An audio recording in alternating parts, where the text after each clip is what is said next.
శ్రీమాత్రే నమ. జయ గురు దత్తాత్రేయ నమ. ఈ వీడియోలో మనం సింహరాశి వారు జీవితంలో అదృష్టవంతులుగా మారాలి అంటే ఏ విషయంలో జాగ్రత్త తీసుకోవాలి, ఏ నియమాలు పాటించాలి అన్న విషయాన్ని ఈ వీడియోలో శాస్త్రీయ పద్ధతిలో తెలుసుకునే ప్రయత్నం చేద్దాం. సింహరాశి మరి ఆ రాశికి సింబల్గానే మనం ఆ పేరులోనే ఉంది సింహం. అంటే వీళ్ళు ఏదైనా ఉన్నత స్థాయిలో ఉండాలని, గౌరవప్రదంగా జీవితాన్ని సాగించాలని అనుకుంటూ ఉంటారు. ఎప్పుడూ కూడా మన చెయ్య పైనే ఉండాలి అన్న ధోరణిలో ఎక్కువగా కనబడుతుంటుంది. ఎంత ఇబ్బందుల్లో ఉన్నా, ఎంత కష్టాల్లో ఉన్నా ఎవరి దగ్గర కూడా ఏ విధమైనటువంటి సహాయాన్ని కూడా వీళ్ళు అర్థించరన్నమాట, అడగరు. అంటే కామన్గా వీళ్ళ దగ్గర ఉపయోగం పొందిన వాళ్ళు అనేక మంది ఉండొచ్చు. అయినప్పుడు కూడా వీళ్ళు గతంలో మన దగ్గర ఉపయోగం పొందాడు కదా, మనము ఆయనకి చేశాం కదా, ఈ సమయంలో మనం ఇది ఆయన్ని అడగొచ్చు, అయితే వాళ్ళని అడగొచ్చు అనుకుంటారు. కానీ అలాగా వీళ్ళు అడగలేరు అన్నమాట. అంటే వీళ్ళ జీవితంలో ప్రతిఫలం ఆశించకుండా హెల్ప్ చేస్తూ ఉంటారు.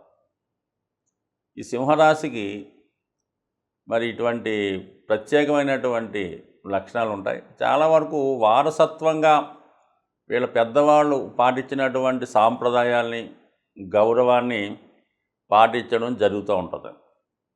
వీళ్ళ దగ్గర ఉన్నా లేకపోయినా ఖచ్చితంగా ఆ పద్ధతులు, ఆ నియమాలు పాటించవలసి ఉంటుంటుంది అన్నమాట. సో అది ఎక్కువగా ఈ రాశి వారికి ఉంటుంది. అయితే వీళ్ళు ఎక్కువగా 10 మందికి ఉపయోగపడాలి, 10 మందికి సేవ చేయాలన్నటువంటి ఉద్దేశంతో ఎక్కువగా ఈ రాజకీయ రంగంలోకి రాణించడం జరుగుతుంటుంది. ఇద్దరి గ్రామంలో ఒక పెద్ద మనిషిగా 10 మందికి ఉపయోగపడే వ్యక్తిగా ఉండాలనే ప్రయత్నం చేస్తూ ఉంటారు.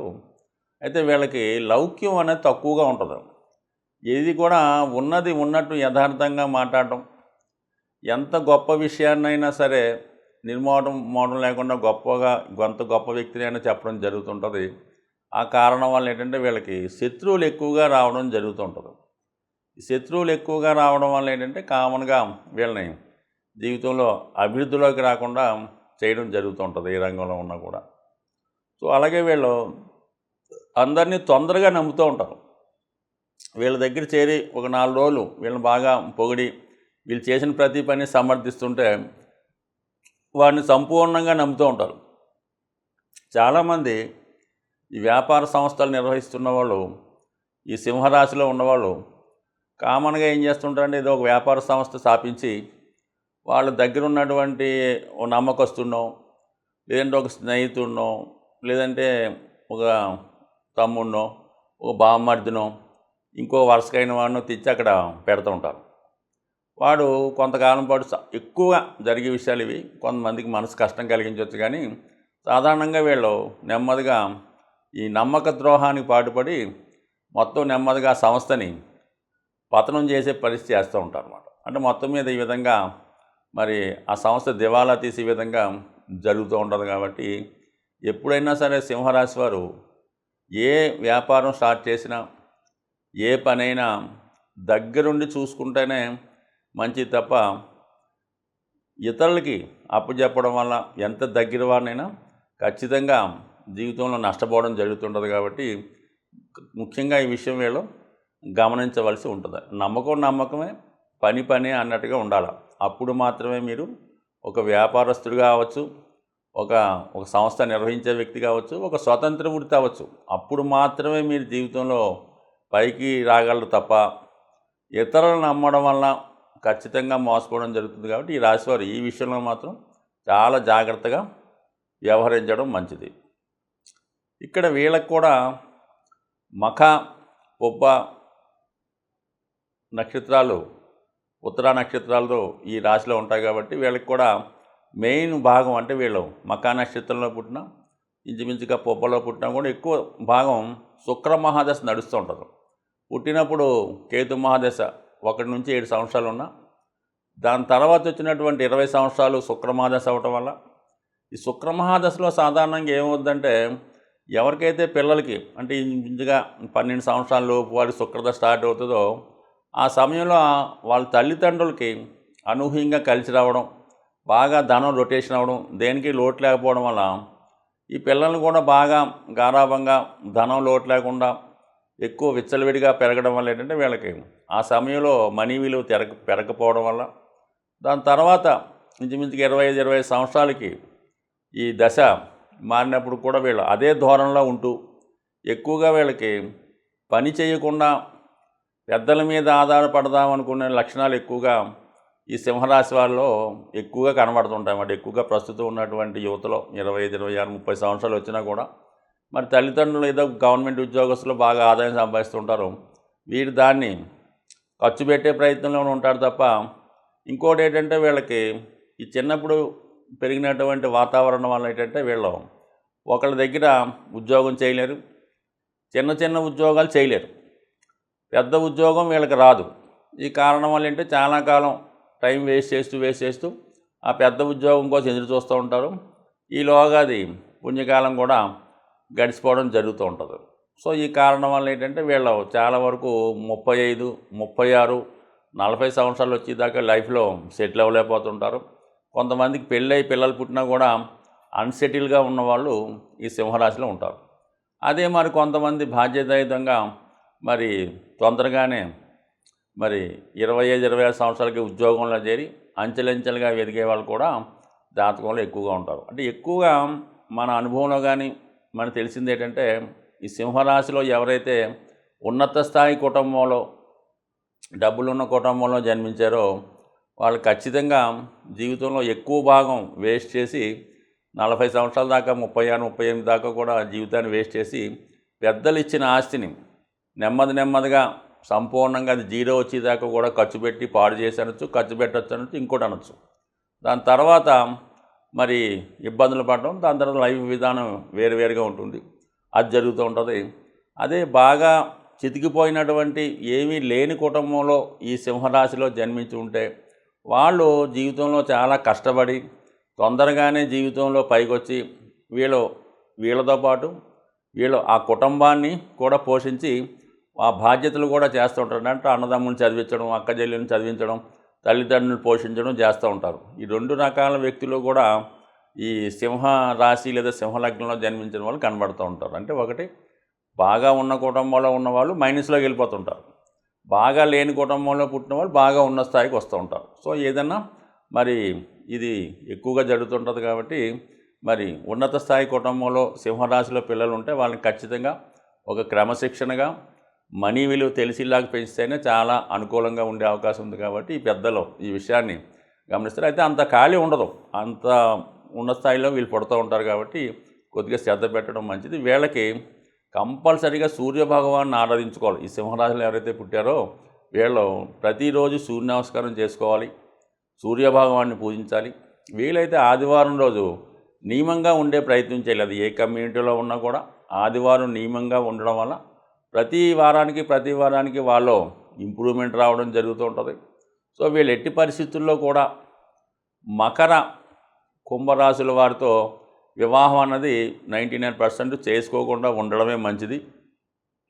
అది ముఖ్యంగా గమనించాలి. దాని తర్వాత ఏంటంటే వీళ్ళు ఏ పనైనా దగ్గరగా ఉండి చూసుకోవడం మంచిది. వీళ్ళకి అదృష్టాన్ని ఇచ్చే సంఖ్య 1, దాని తర్వాత 9.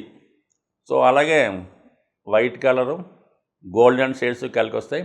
ఆదివారం రోజు ఏ పని చేసినా కూడా బాగా కలిసి వచ్చే అవకాశం ఉంది. దాని తర్వాత మంగళవారం కూడా అనుకూలంగా ఉంటుంది. గురువారం రోజు కూడా మంచి రోజు. వీళ్ళు ఎక్కువగా మరి సూర్యనారాయణమూర్తిని అలాగే విష్ణుమూర్తిని పూజించడం మంచిది. వీలైతే మరి ఒక భగవద్గీత పుస్తకాన్ని దగ్గరించుకొని వీలైనప్పుడు దానిలో అర్థాలు వివరంగా తెలుసుకొని కొద్దిగా దాన్ని తెలుసుకుంటే సింహరాశి వారు ఖచ్చితంగా ప్రారంభ జీవితం ఇబ్బంది పడినా తర్వాత జీవితంలో చివరి జీవితంలో బాగా మంచి అదృష్టవంతులుగా మంచివాళ్ళుగా 10 మందికి ఆదర్శంగా ఉండే అవకాశం ఉంటుంది. సాధారణంగా మనం ఈ గోచార ఫలితాలు పరిశీలించినప్పుడు వ్యక్తిగతంగా వారి రాశులను బట్టి కాకుండా సహజంగా ఏర్పడే కొన్ని గ్రహాల కలయికలు జాతకులు అందరి మీద ప్రభావం చూపిస్తూ ఉంటుంది. అంటే సహజ రాశి చక్రం అయినటువంటి ఉంటుంది. అంటే అది మేషం లగ్నంగా తీసుకొని 12 భావాలు లెక్కేయడం జరుగుతూ ఉంటుంది.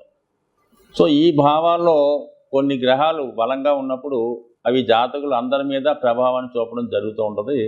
మరి ఇప్పుడు ఈ సహజ రాశి చక్రంలో ఈ కుజ రాహులు 12వ స్థానంలో సంచరించడం వల్ల ఒక విధంగా కొంత అవినీతి కార్యక్రమాలు, అక్రమాలు, అది దోపిడీలు అనుకోవచ్చు, రోడ్డు ప్రమాదాలు అనుకోవచ్చు, అన్యాయంగా ప్రవర్తించడం అనుకోవచ్చు, దుర్మార్గంగా, ఇవి కొద్దిగా ఈ లోకంలో, ఈ ప్రపంచంలో, ఈ దేశంలో ఎక్కువయ్యే అవకాశం ఉంటాయి. సో ఈ దౌర్జన్య కార్యక్రమాల వల్ల సాధారణ వ్యక్తులు, మధ్యతరగతి కుటుంబాలు చాలా వరకు ఇబ్బంది పడుతూ ఉంటారు. సో అలాగే ఈ గురువు రవి కలిసి ఉండడం ఒక విధంగా ధనస్థానంలో ఉండడం వల్ల ఫైనాన్షియల్ ఫ్లో బాగా పెరుగుతూ ఉంటుంది అన్నమాట. ఆర్థిక సంపద పెరుగుతుంది, మనీ రొటేషన్ పెరుగుతూ ఉంటుంది. బ్యాంకింగ్ రంగం, ఫైనాన్స్ రంగం చాలా డెవలప్ అవుతూ ఉంటుంది. అంటే 2వ స్థానం అన్నది సహజ 2వ స్థానం వృషభ రాశి, ఫైనాన్స్ సంబంధించింది. ధనకారకుడు అక్కడ సంచరించడం వల్ల ఫ్లో ఆఫ్ మనీ ఎక్కువ పెరుగుతుంది. ప్రభుత్వం వారి దగ్గర కూడా మరి వాళ్ళ యొక్క సంపద పెరగడం వల్ల ప్రభుత్వాలు బలంగా తయారవుతాయి. సో ఆ కారణం వల్ల ప్రజలకి సౌకర్యవంతమైన జీవితం రావడం జరుగుతూ ఉంటుంది అన్నమాట. సో ఏదైనా మరి మంచి జరిగినప్పుడు అందరూ సంతోషిస్తారు, పథకాలు వచ్చినప్పుడు అందరూ తీసుకుంటుంటారు. కానీ ఈ కుజరాహుల కలయిక వల్ల కొన్ని ప్రమాదాలు, అనుకోని ఇబ్బందులు జరిగే అవకాశాలు ఉన్నాయి. కాబట్టి మరి రాబోయే 15 రోజులు ఈ ప్రభావం ఉంటుంది. కాబట్టి ఎక్కువ మంది ప్రయాణాలు చేస్తున్న వాళ్ళు, అంటే ఎక్కువగా ఈ మోటార్ సైకిల్ మీద వేగంగా ప్రయాణం చేస్తున్న వాళ్ళు, అలాగే ప్రమాదకరమైన వృత్తుల్లో ఉన్నవాళ్ళు కొంత జాగ్రత్తగా వ్యవహరించడం మంచిది. బట్ ఏదైనా రాబోయే 15 రోజుల్లో మరి ప్రతి ఒక్కరు కూడా ఈ అభిషేకం చేసుకోవడం వల్ల, అంటే మీన రాశిలో ఈ 2 గ్రహాలు ఏర్పడ్డాయి కాబట్టి ఎక్కువగా ప్రజలకు అనుకోకుండా నష్టం ఏర్పడుతూ ఉంటుంది. రుణదాతల నుంచి ఒత్తిడి ఏర్పడుతూ ఉంటుంది. అనుకోకుండా మెడికల్ ఎక్స్పెండిచర్, ఏదో చిన్న ప్రమాదం వల్ల అనుకోకుండా వచ్చే హెల్త్ ప్రాబ్లం వల్ల ఎక్కువగా హాస్పిటలైజేషన్ అవ్వడం, ధనం ఖర్చు అవ్వడం జరుగుతూ ఉంటుంది. అంటే ఈ ధనం ఖర్చు అవ్వడం కంటే మనకి ఎక్కువ మోసం రూపంలో పోతుంటుంది. ఏదో చిన్న హెల్త్ ప్రాబ్లం ఉంటుంది, దాన్ని ఏదో పెద్దగా చెప్పి ఒక 1000 రూపాయలతో పోయేదానికి ఒక 10,000, 1,00,000 రూపాయలు కూడా ఖర్చు పెట్టించవచ్చు. ఇటువంటి వాటి నుంచి తప్పించుకునే ప్రయత్నంలో మరి ఎక్కువగా ఈ రాహువుకి కుజుడు జలతత్వంలో కలిసి ఉండడం వల్ల మీరు లక్ష్మీ నరసింహస్వామి దేవస్థానం, మనకి యాదగిరి గుట్ట, అలాగే మంగళగిరి, మరి అలాగే సింహాచలం వంటి ఈ లక్ష్మీ నరసింహస్వామి దేవస్థానంలో లోకల్గా ఉన్నటువంటి టెంపుల్ ఏమన్నా ఉంటే అటువంటి టెంపుల్లో విధి విధానంగా మరి స్వామికి పానకంతో అభిషేకం చేయడం వల్ల కానీ, లేదంటే పానకం నైవేద్యంగా పెట్టడం వల్ల, ఇవన్నీ కుదరని వాళ్ళు ఇంటి దగ్గరే మరి లక్ష్మీ నరసింహస్వామికి పానకాన్ని నైవేద్యంగా పెట్టడం వల్ల ఇటువంటి విపత్తుల నుంచి తప్పుకునే అవకాశం ఉంటుంది. స్వస్తి.